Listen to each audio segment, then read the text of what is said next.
Inspire l'avenir. Un enfant vacciné, c'est une autre génération, c'est l'Afrique qui avance. À ce titre, quelles sont aujourd'hui les impressions que vous pensez recueillir et que vous pensez aussi distiller pour mieux conforter cette dynamique de souveraineté? Merci beaucoup. Permettez-moi tout d'abord de remercier son Excellence, Monsieur le Président de la République, Bassirou Diomaye Diakhar Faye, de remercier le Premier ministre et l'ensemble du gouvernement pour avoir accepté que ce forum sous-régional de très haut niveau sur le financement de la vaccination puisse se tenir au niveau du Sénégal. Mais également de remercier mes collègues ministres présents, notamment le ministre de la Santé de la Gambie, le ministre de la Santé de la Guinée-Bissau, mais également les autres vice-ministres ici. Remercier nos partenaires dans le cadre de ce forum très chaleureusement, notamment Africa CDC qui est représenté ici par son directeur général, l'UNICEF qui est représenté par le directeur régional et également Gavi qui est un partenaire de très longue date pour le Sénégal en matière de vaccination. Vous voyez qu'aujourd'hui nous sommes un dimanche, mais n'empêche, toutes ces personnes-là ont accepté de faire le déplacement.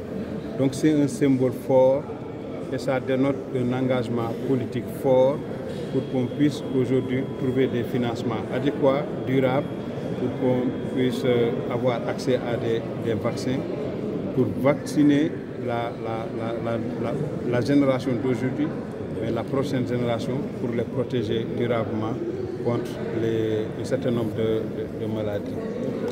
Et je salue vraiment leur présence et je salue aussi l'engagement de tous les autres partenaires. Maintenant, vous savez, quand on parle de vaccination, c'est pour l'immunisation. Ça veut dire qu'on évite les maladies, on évite aussi ce qu'on appelle les décès évitables, mais on préserve aussi des gains en matière de dépenses de santé. Et il faut avoir accès à beaucoup de vaccinations. Soit on importe, qui coûte cher et qui entraîne une dépendance, soit on regarde comment on peut faire une fabrication locale, comme aujourd'hui le Sénégal envisage de le faire dans le cadre du vaccinopole de Diamniadio avec le projet Madiba qui vise à produire au moins 3 millions de doses que le Sénégal pourra utiliser, mais aussi que les autres pays africains qui désirent pourront utiliser. Maintenant, l'obstacle peut-être majeur constitue le financement. Comment aujourd'hui on va financer la vaccination? Il y a plusieurs stratégies. Il y a le financement avec le budget national, il y a le financement avec les partenaires. Mais aujourd'hui, la question, c'est comment aussi mobiliser, en plus des partenaires traditionnels, d'autres partenaires qui viendront du secteur privé ou autres, ou bien des donateurs ou des mécènes, pour qu'ils nous aident, qu'ils aident les pays qui veulent faire de la fabrication locale à avoir des unités de fabrication et de produire au niveau local les vaccins et assurer leur autonomie et assurer leur souveraineté.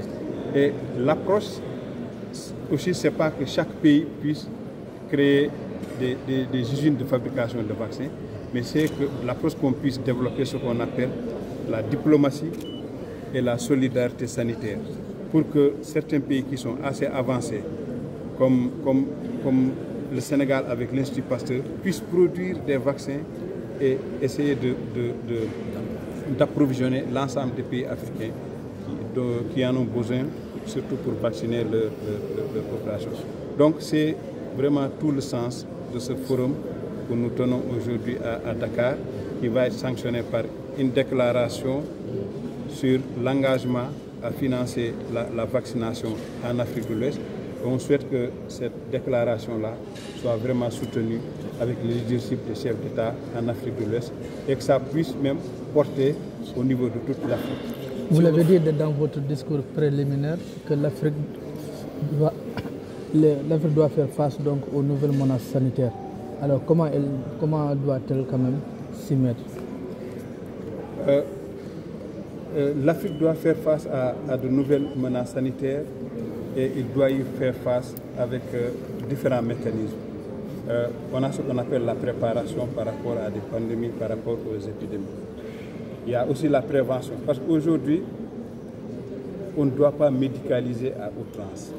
Je pense que ce qu'on dit, l'aspect curatif est important, mais aujourd'hui aussi il faut qu'on prépare nos populations, qu'on sensibilise davantage, qu'on éduque davantage pour qu'on puisse éviter les maladies.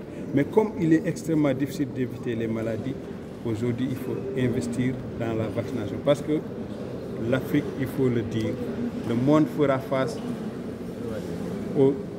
à la montée en puissance des pandémies qui seront en majorité zoonotiques. Mais l'Afrique fera aussi face à une montée en puissance des maladies non transmissibles. Maintenant, il y a quand même quelque part où on peut infléchir la dynamique, c'est au niveau des maladies infectieuses. Et pour cela, il faut obligatoirement qu'on développe la vaccination. Donc, si on a la vaccination pour lutter contre les maladies infectieuses, on peut aussi développer la prévention pour lutter contre les maladies non transmissibles, pour qu'on puisse en Afrique maintenir une dynamique de santé globale très bonne pour tous les peuples.